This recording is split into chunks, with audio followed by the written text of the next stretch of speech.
listening to the AFTERBUZZ TV Network, now the largest new media platform on the web, and your number one source for after-show entertainment.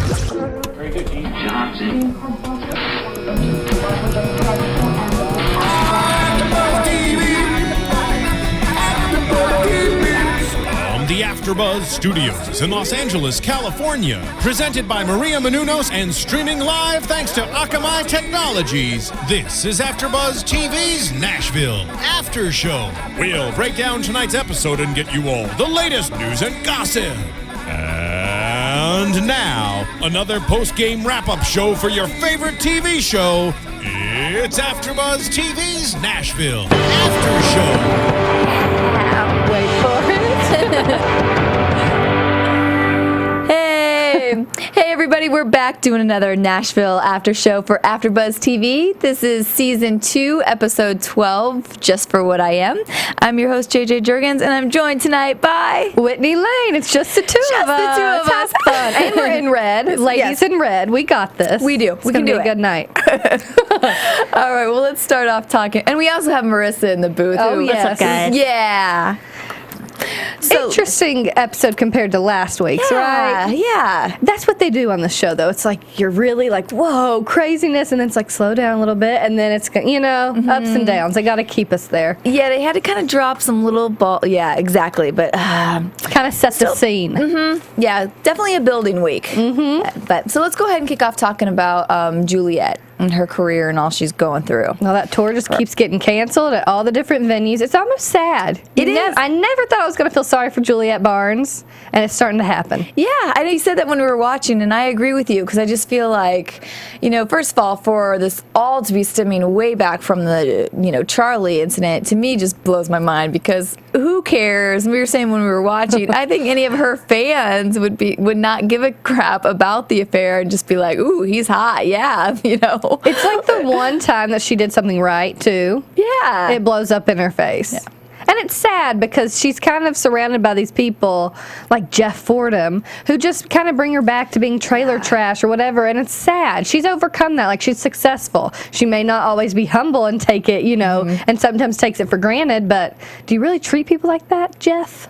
Very surprising how he got right in her face and just was saying all those, mean, nasty things. It's like he's hitting her when she's already down because she's sad that her tour is getting canceled. She's obviously disappointed in herself, disappointed for her team. Like, everybody's sad about this. Layla's not getting in there. Will's not getting in there. It's messing up a lot of people's lives right now. But it's also her words being construed. So it's not really her. I don't know. It's just so messed up what people do. Yeah, it really is. I just gotta say, I find it interesting how they're taking the whole Dixie Chicks route and their whole fiasco of, a decade ago, and then all their fans kind of turned on them, and That's even true. the radio just stopped playing her songs, and that kind of happened to Dixie Chicks. People were burning their albums, and suddenly all their songs were getting pulled from the radio. So it's really like art imitating life. It's interesting, isn't it?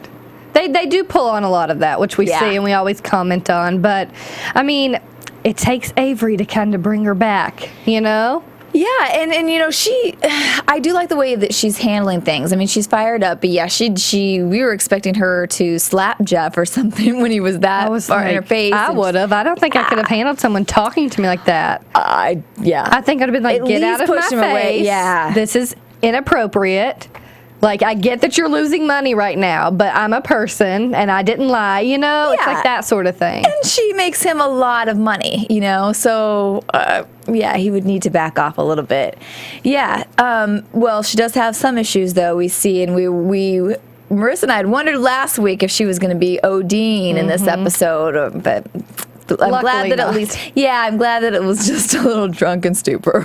That was a really rough shake, because if it was actually worse than what it turned out to be, she could have had a serious problem. They're vigorously shaking her, so I was kind of concerned there. I'm really glad that they took that route, because it's like, we don't need to go back to her mom or to when Deacon drinks. Like, we have enough alcoholics on this show who have dealt with things. Like, she was just depressed. She had her too many drinks, and at least she was okay. Yeah. She had Bo, the security guard, whom I'm starting to really like. Bo. She calls him whenever she needs him, and then Avery to the rescue. Yeah. Avery. I know.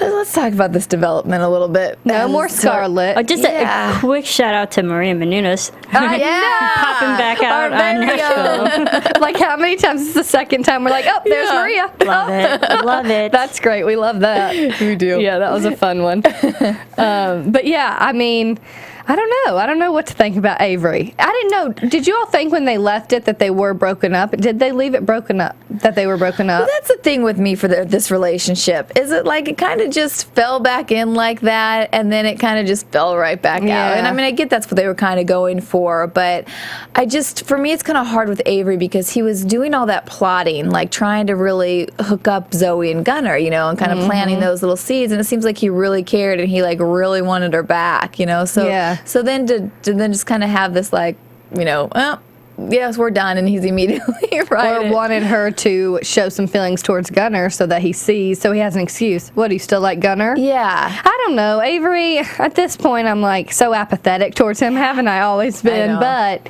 I do like how he's playing a positive role in Juliette's life. Yeah. And he shows her, like, no matter what, you're a talented girl. You're a talented musician. So let's go out there and show people what you're made of. Even if you're wearing a dark brown wig and glasses. We were like, whoa, she's looking interesting. But it worked. Yeah. And she was a great singer, and people stood there. I was like, someone's going to notice, someone's going to notice, but nobody did. And that's what she needs. She really needs to have a friend like that in her corner, or if it progresses, you know, to have somebody that has her back. So I like to see that. Someone who actually shows her you are worth something, you know, because I don't think she's ever had someone to kind of really stick up for her. Yeah. Besides poor Glenn, who I always feel sorry for him week to week. I mean, if anybody was going to be an alcoholic on the show, I would think that maybe it would be Glenn. He's got a lot to deal with Juliette Barnes, that is for sure. But luckily, I think we'll see some developments with Avery and Juliette. We always saw it coming, but we'll see. I mean, now they're going to write a song together. So maybe that's going to be what pulls her back in. The slow burn. And kind of pulls him back in and starts his career as well. That's what he's always wanted. Is this his shot? And I think he's doing it for good reasons at this point. So he's deserving of it, you know? It's not like he's just manipulating his way to get in there. I don't think. That'd be a shocker. I don't get that from him anymore either. Yeah. Somebody that I don't know how to read yet is that, let's talk about Luke and Rayna. I don't know either. What an interesting couple. I mean, we talked about it a little bit while we were watching. It's so Tim McGraw and Faith Hill, right? Because they discuss, like, you know, you're not going to be Mrs. Luke Wheeler, and you're not going to be Mr. or whatever, right? Mr. Rayna James. But I don't know. I don't know what I think about him. Yeah, I can't decide. You know, we've gone back and forth about whether he's just using her, like, for the publicity and stuff. And even when he called on the plane, I was thinking that because he was all about her just going to this party. Yeah. You know, and I'm kind of thinking, too, well, if you haven't been around each other, I would just be, like, ready to kind of stay home and be, you know. But it seemed like he wanted her at this party so much that I thought, well, maybe he is just all about the publicity. And I was almost thinking that he was going to kiss her in public when she didn't want, just to, like, to create a stir. So now I can't, but then he didn't, and he respected her wishes and stuff. So now I'm torn. Now I just wonder if there's just not chemistry for me between those two, so he comes off as it being kind of. I think there's a different side to him that we don't know yet because he has to play it right. He has to play his role right now because he is being that guy like, oh, I know we've both got our kids, and basically saying exactly what she wants to hear. Yeah. Oh, I'm supportive, and apologizing for not, you know, supporting her decision to leave Edge Hill.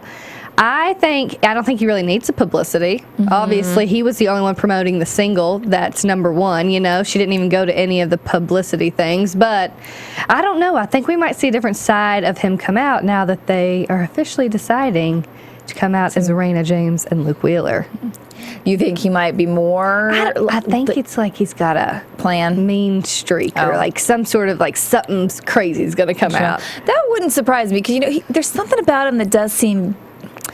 Controlling's not the word, but I mean, because even like when he has his interaction with Deacon, and he's like, you know, condescending. Yes, I think he could do some psychological manipulation with her. Exactly, like he's always kind of trying to put people in their place a little bit, or kind of like give them reminders. And right now he's working very hard to kind of say the right thing, but I think that You know? I think he's got little digs that he's going to put in. Because I don't know. And it's not that I don't like his character. Yeah. Because obviously we love Rayna and Deacon. Like we always are going to. They have the chemistry. I don't hate Luke. And I don't mind them together right now. But if something does come out where he, you know, I don't know. I just don't know what I think about him yet. Yeah, I agree with you. I mean, of course, we want, but if Rayna and Deacon were together the whole time, we wouldn't have a show. So she's got to be with somebody. So if she is, I do like him too. I don't mind him. So I guess they're introducing the kids. And we will see. I mean, because she said it right. It's 2 superstars. That's a lot of publicity. That's not going on vacation without paparazzi. Like, her life's going to change quickly, and so are her kids. Yeah, I can see why she would be hesitant. Especially does she really have that many feelings for him? Because I don't see it on her side. Yeah. Not even as much as I saw it with Liam. I was just going to say that because I was like, she had more excitement when Liam creeped back in the picture a couple weeks ago. I don't know. There was more spark. Well, we'll see. She also wants that album, her new album, to do well, so maybe she's thinking this publicity could work. She's got to be strategic. She kind of threw away all that she's got. I mean, she banked it all on this new record deal or record label, so she's kind of got to watch what she does. Yeah, that's true. Yeah. Which is why she was drawn to Deacon. Well, and we finally saw them reunite for a little bit for a writing session. Taking us back to what it was like when they would write all those hit singles together. It's so great because every time you can't take your eyes off the two of them when they're together. Like, they're so cute, aren't they? So jealous. I felt like this moment was the Tim and Faith, and like you seeing them rekindle and then reminisce about the times they used to sing and write songs together. It was really cute. I couldn't handle it, and I thought, last week when he was writing with Maddie, I think she was kind of like, man, I miss that. Yeah. And so it kind of all came back because she needs a hit single for this new album. And I loved when they were at the party because he didn't have Lawyer Girl. I know her name's Megan, but Lawyer Lady. And she didn't have anybody like kind of tying her down at that point. And they could just talk, and they were like, long time no see. And maybe there's a solo part for you, which I like that too. Because it is time for Deacon to get his shot. And she's kind of like, well, let's do this. I don't know. I just love them. I liked it, too, because it wasn't like, I didn't get that it was this time, selfish on Rayna's part either, that it wasn't all about her. I think it was going to help both of them, and they could both get something out of it, be great for both of their careers. Yeah. So I think that's why I really liked it, too. I know, which we saw when they both kind of, towards the end of the party, they were like, we won't be doing this again anytime soon. Like, I think they both really want to, but Deacon's also like, it's my time to be selfish and have my own career. And then her, I don't know, I think it's just like, I think they would get caught up so quickly. Yeah. And they don't want to go back to that yet. Well, and at least I liked that it was mutual this time. Because I feel like it's always Rayna, like, pulling him close and, oh, never mind. Oh, and I liked that this time they both were, like, knew that they both felt the connection. They knew that how quickly they could go back to that. You can't deny it. I mean, we were all, that just pulls you in. Well, and there's more, not to bash on Megan. Yeah. The actress is fine. Like, it's just the character. Like, I just don't feel them together at all. So there's more chemistry and a little touching of the elbow or the arm between Rayna and Deacon than there is when I know they're kissed. Then Megan and Deacon are kissing. And let's be honest. Deacon says there's nothing. He tells Megan there's nothing with Rayna, but she pops in that door and he jumps up with that guitar. Like he's not going to be caught sitting there. Her shoes are off. Like they're comfortable. Yeah. And obviously Megan has shared her concerns of being, a little bit sensitive towards the whole Rayna thing, which who wouldn't be? Yeah. Which I'm surprised. And I think that's why Luke makes those little digs at Deacon because, let's be honest, he knows Rayna and Deacon's history, and I don't see him taking Deacon's spot, in her life. Yeah. You can't go back and remove the past. Exactly. So Luke has to feel like he has something up on Deacon. Which he does. I mean, he's got a solid career, like if that's what's important. But I think in the end, Deacon, I think there's other things that are more important. I think he's trying for this solo career, but I don't know. Yeah. I don't know. It's too much for me. Well, tell us what you guys think. We'd love to hear your comments. Go on to iTunes. You can rate and comment, join in the conversation. Tell us anything that you want to hear us talk about or that we'd miss. We'd love to go back and read your guys' comments and talk about them here. Yeah. I mean, if y'all like Luke better than Deacon, tell us. Tell us what the reasons are. Yeah, we'll think you're crazy, but no, just kidding. We love it. All right, well, let's move on and talk about Scarlett's career. It's booming, huh? And she's doing pretty well in those little interviews. I mean, she's exhausted and she just wants to go home, but I mean, she's got this like cute personality. Like, how could anyone not think that she's this nice girl, you know? Yeah. It's not Juliette, it's not Layla. She's sweet and genuine when she goes into these different interviews. But I don't know if she really wants it. Yeah. Yeah, I think she's really struggling, like we see her talk about with Rayna at the end, you know, with all the other things she didn't know came along with it. And even after she tells her that she really wants it, I don't know if I really I know, because when Rayna kind of gave her that out, she said, there's nothing embarrassing or whatever the words were about dropping out of this now. Yeah. There's no shame in it. But, I mean, I think she was thinking it, too. She's like... Yeah. But I think it's different. I mean, hello, she was performing Zac Brown Band, right? Yeah. Who gets to do that? Yeah, glad you brought that up. How? Yes. Oh, gosh, it was good. Such a good song. And she sounded great with them. Yeah. And we talked about, didn't it seem like we were at that concert? Yes. I mean, it looked real. Yeah, and like the footage that they used seems like it was actually filmed at the concert in that performance. Right. So it was a different look than the regular visuals that we see with their camera work. So it was from literally from the cameras at that concert. Yeah, we'll have to look up where they were at when they sang it looked that like one. the Hollywood Bowl, but who knows? Yeah. It could have been anywhere. Bummed if we missed that. I know. But yeah, I mean, like, it's just blowing up. Who gets that chance? This is her first tour, and she's opening, you know, and now she's singing, performing with Zac Brown Band. Another thing that I really love about this show, I mean, they bring these people on, and it's wonderful for all Nashville fans, country music fans, and it's also done so well. It's never awkward. It's not like, concert, show. Like, they do such a great job of blending to where it actually kind of seamlessly flows in with the show. I really enjoy that part of it. Yeah, me too. Me too. But yeah, I mean, and then she asked, along with her crazy schedule, she has to go to Gunnar's #1 party, which obviously, like, I get it. I mean, Rayna tells her, you have to do that. You have to want this more than going to, or than not going to your ex's, whatever it is, you know? Well, and this is where I know we've gone back and forth about her being wimpy and things like that, but I really feel sorry for her in this situation, because I believe she did want to be engaged to him, and, you know, but he was going through all of his issues at the time. So I think she has a lot to dealing with, you know, so she's on the road. She lost her best friend, because now her best friend is with her ex-boyfriend who she could have been engaged to. I mean, that's a lot to... And it bothered me tonight when he was telling Zoey, because he says, you know, Scarlett wouldn't have done that, or things like that. He's still thinks about Scarlett, obviously. They were great writing partners, but he did say something like, you know, we started writing together and then performing together, and then my brother died, and then we were kind of just this thing. It's like, no, you were pursuing her, Gunnar. You didn't just become a thing. Yeah. Like, that happened before your brother died, and she was there for you, trying to, like, help you through it. I don't know. Totally it's like agree. he just brushed it aside. I totally agree with you on that one, because I almost felt like that's how he could have described his relationship with Zoey. Like, it was more like, oh, well, it just happened after all this other stuff I had gone through. Then she was there, and then it just happened. I definitely would not have used those words to describe the way their relationship went with Scarlett. So I feel sorry for her with that, and also where he told her to her face that, you know, I didn't feel what you were feeling. It was just the music, you know, just the music. And right. So she basically, Marisa, because this was one of the interesting parts of the last part.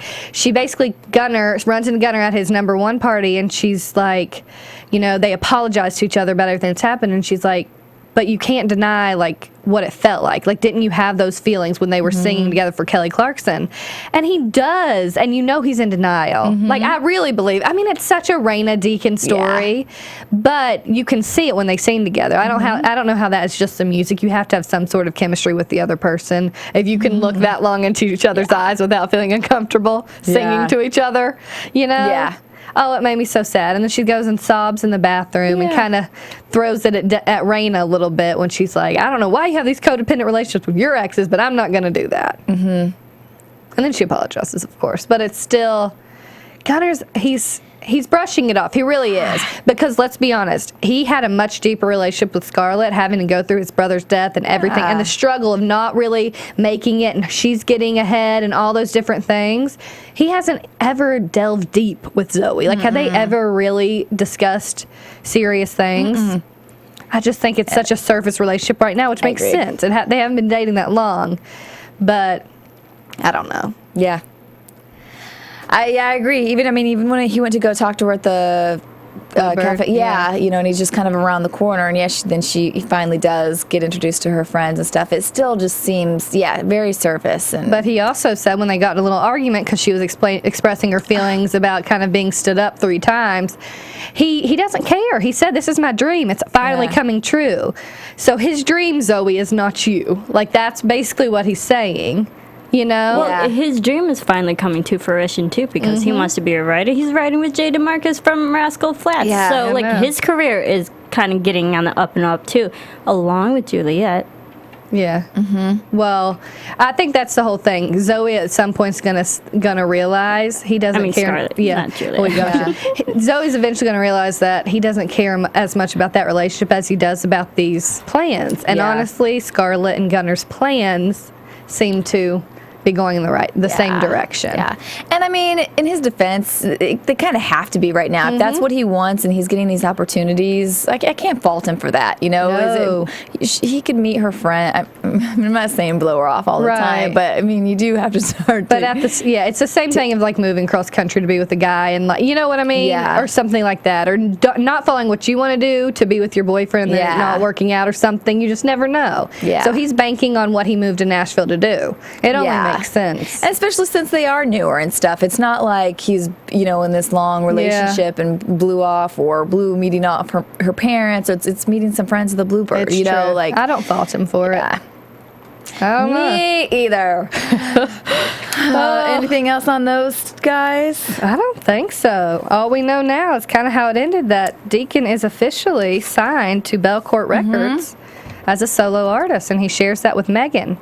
What we didn't talk about was Megan is the lawyer on the big intense case with Teddy. Yeah, and then we'll wrap this up with Teddy. So Teddy was not looking good this episode. He wasn't not. Me, or he looked stressed out, ragged, and I don't know. He looked like he aged 10 years overnight. He did not look good. I totally agree with you. He's struggling right now. And finds out a little tidbit of information that the guy that actually shot Peggy previously worked at Hollander Enterprises, which is some secret subsidiary of Wyatt Industries or Wyatt, whatever it's called. So worked for Lamar. Not a total shocker. We knew. I thought it either had to do with the Cumberland deal, and that's why I hated Teddy, or obviously Lamar. I don't think Lamar got him killed. I don't know if Lamar maybe paid him to kill Peggy. I don't know, but I don't see that he committed suicide. They don't think that's the truth. That's what Megan's trying to fight. But really, why would Lamar's in jail? Is he really trying to get this dude killed? I don't get it. Why does he care about this guy that lost his job? Yeah, that's a good point. I don't know. Why is he concerned about that when really he should be concerned about getting out of jail? Well, and we found that he realized that Tandy was behind everything. He had something come into his head, but he thought Teddy was behind it. So I guess maybe he... Oh, I guess so. I guess we kind of thought he didn't... We were like, he didn't get to that yet. But he thought it was Teddy. So maybe he actually had this guy kill Peggy, but I don't think... And then also have him killed? I don't know. Lamar, he needs to be focused on getting out of jail, not killing other people. Yeah. So I don't really know who I think's behind all of that. I do miss seeing Lamar. I like his evilness lurking around in some of the episodes. So I hope he's back soon. Let's hope for the best. Yeah. All right. Anything else to add, Marisa? Other than I love the songs in tonight's episode. Of course, they're great every episode, but my favorite part of tonight's episode would probably be Scarlett performing with Zac Brown, because that was amazing. It was good. That was the best performance of a song, I think, for sure. I agree. Because, we already said Deacon and Rayna's hit single. I don't know. A little too many somebodies in there for me tonight. We'll see if it ends up being a hit. Yeah. They're working on it. But I love how Claire Bones is like really performing with these big name artists in the country industry. And yeah, even like the Nashville people, like Charles Eston and Claire Bones, they've been singing at the Grand Ole Opry and rhyming in real life, so they really do get to experience this. It's awesome. That'd be cool. They get the best of both worlds, acting and being a musician. Exactly. We really need the AfterBuzz road trip to go to Nashville, because I would love to, see the set, but then see these guys singing in places like that. I think it'd be really, really fun. I could book that. We'll do it. They almost, yes, do it, Marisa. They almost could do like a little side special, ABC could, of just like some of those moments like that. Yeah, because they're so involved in Nashville now that that'd be interesting to. I'd watch. You should pitch that, JJ. Let them know. ABC, great idea. It was our AfterBuzz exclusive. No, exclusive idea. Yeah. All right. Anyway, it's late. Yes, My it head is. starts. All right, let's go ahead and get into news and gossip. Okay. AfterBuzz TV News. Just a few things for you guys. Deadline reported on Nashville's growing soapiness. So basically, there are rumors that ABC is pressuring Callie Corey, creator of the show, to make Nashville more of a soapy type show to keep increasing that. Connie Britton does not like that. She says, I always talk to anyone I can about making the show less soapy, but there are a lot of things that come into play as far as that goes. I don't know. The whole point now is what they're saying. The showrunner, Dee Johnson, is saying they want the story to move faster, which makes sense. You got to keep us involved because the other shows on the network are moving quickly. So that's what they want happening. Let's see, a couple other things. Connie Britton revealed that a Scandal star actually used to be her son's nanny, which is kind of interesting. If you guys watch Scandal, her name was Katie Lowe's. She's on the show now and actually used to take care of her son. She was she said, I think it was really pretty selfish on her part, I'll be honest, which she was obviously kidding, but she lost a good nanny to a great show, I guess. Let's see what else. They were at the TCA, the press tour, this past couple of weeks, and Callie Corey did speak to Glamour and opened up about Will's sexuality. She said, obviously, with that kind of storyline, something's got to come out eventually. So I guess we'll be looking forward to that in the future. Yeah, we didn't see Will tonight. I know. So we'll see his developments and his opening up as a gay guy eventually. And lastly, Aubrey People, she plays Layla Grant. She was we know she's a little bit of a main character on the show, but apparently a nice girl behind the scenes. She says that when her and Juliette and her character Layla, they always are yelling at each other on camera, but then in between takes, Hayden and Aubrey are always apologizing to each other, saying sorry. So I don't think they always like yelling at each other. But that's all I've got for news and gossip. That's nice. All right, well, let's go ahead and move on into predictions. And now, your AfterBuzz TV predictions. I kind of alluded to one earlier, which is I think that Luke has a darker side to him. And I think it is kind of like I feel like he'll be like mentally abusive somehow. Like he's gonna, I don't know. That's just what I see. I don't know why I see that, because I hope that's not what happens, but I don't know what it is about his character that there's a little something hidden. I can see that there's something dark to him. Yeah. Well, when we think that Avery and Juliette are going to be an item pretty soon here. She can rely on him. That makes sense. And I think it's going to end up blowing up in Gunnar's face how much he loves Scarlett. I hope he's missing out on some. I just think it's true. It's like I want it. That'd be great, but it's not like Rayna and Deacon for me, you know. But still, it's like I don't know. I'm kind of getting tired of the flip flopping. Partners, because I'm losing track of who's with who now. But this might not be a prediction. More so of a wish. I just want to see more big country music stars actually make cameos in the show. That'd be amazing. And there's one next week. In the form of Mr. Brad Paisley. This will be his second time. Your wish will come true, Marissa. Brad. Without his wife, because Peggy is no longer Kimberly. there. That's probably the only reason why we got Brad. Well, at least he's back without his wife on the show. Yeah. She's gone. I don't know. Maybe I think we'll get some Peggy good ones, yeah. Well, I would not doubt that with that lady. Crazy. That's all I've got. All right. Well, where can they find you? I am on Twitter at Whitney Lane Fern and on Instagram at Whitney Lane and on my website, whitney-lane.com. Marissa? You can follow me on Twitter and on Instagram at Serafini TV. And I'm at Twitter, Facebook, Instagram at JJ Jurgens, and my blog at tomgirl.tv. Thank you guys so much for listening again, and we'll see you next week. From executive producers Maria Menounos, Kevin Undergaro, Phil Svitek, and the entire AfterBuzz TV staff, we would like to thank you for listening to the AfterBuzz TV network. To watch or listen to other after shows and post comments or questions, be sure to visit AfterBuzzTV.com. I'm Sir Richard Wentworth, and this has been a presentation of AfterBuzz TV. Buzz you later. The views expressed herein are those of the hosts only and do not necessarily reflect the views of AfterBuzz TV or its owners or principals.